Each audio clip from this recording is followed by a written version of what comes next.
మన దేశంలో క్రికెట్ని కూడా రాజకీయాలకు ఎలా ఉపయోగించాలో అమిత్ షాకి తెలిసినంత కానీ బీజేపీకి తెలిసినంతగా కానీ ప్రపంచంలో ఎవరికి తెలియదు అనుకుంటాను నేను. ఎందుకంటే ఇప్పుడు మనము ఇలా మాట్లాడితే దేశద్రోహులు అంటారు. అట్లా అనుకుంటే మరి పాకిస్తాన్ తోటి ఎవరు ఆడమన్నారు క్రికెట్ను? అదే పాకిస్తాన్ తోటి ఆడకపోతే సరిపోయేది కదా. మన సైన్యం చనిపోయింది, మన ప్రజలు చనిపోయారు ఎంతోమంది వాళ్ళ చర్యలకు. అలాంటప్పుడు ఆడొద్దు కదా.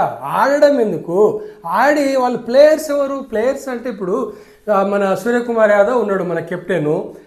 అతని వాళ్ళ పాకిస్తాన్ కెప్టెన్కు షేక్ హ్యాండ్ ఇవ్వలేదు.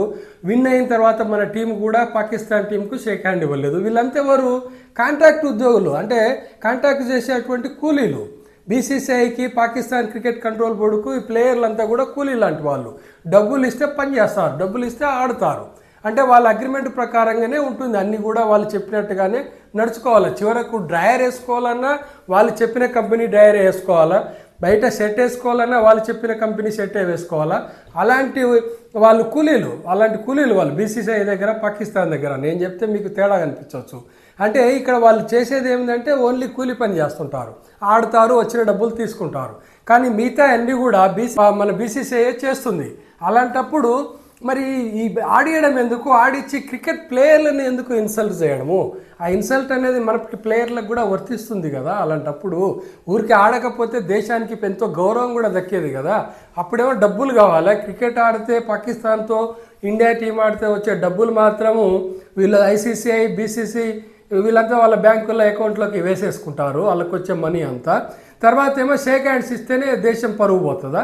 దేశ పరువు నిలబెట్టినట్ట షేక్ హ్యాండ్ ఇవ్వకపోతే? అంటే ఇప్పుడు డబ్బులు వస్తే మన పాకిస్తాన్ పేరుతో ఆడితే వచ్చే డబ్బులతోటి మన దేశం ఏమన్నా పెద్ద కోటలు కట్టుకుంటుందా?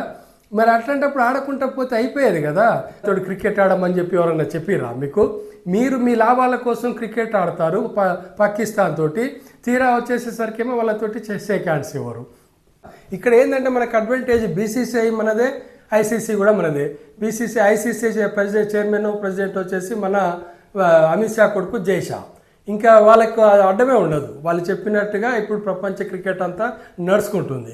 అలాంటప్పుడు ఇంకా ఆడడం ఎందుకు? అసలు ఈ అడ్వర్టైజ్మెంట్ పబ్లిసిటీ చేసుకోవడం ఎందుకు? మా సూర్యకుమార్ యాదవ్ దేశభక్తి ఉంది, షేక్ హ్యాండ్ ఇవ్వలేదు అంటే పాకిస్తాన్ వాళ్ళకి దేశభక్తి వాళ్ళకు కూడా ఉంటుంది కదా. ప్లేయర్స్ కదా వాళ్ళు కూలీలు కదా. వాళ్ళు ఏమన్నా దేశ నాయకుల, దేశ ప్రెసిడెంట్ల షేక్ హ్యాండ్ ఇవ్వకపోతే వాళ్ళకి వచ్చేది ఎందుకు, పోయేది ఏంది? కానీ ఇది మాత్రం ఎందుకో నాకు నచ్చలేదు. క్రికెట్లో ఆటను ఆటగానే చూడాలి కానీ ఆటలో రాజకీయాలంటే ఇదేనేమో. నా వీడియో నచ్చితే సబ్స్క్రైబ్ చేయండి, షేర్ చేయండి, లైక్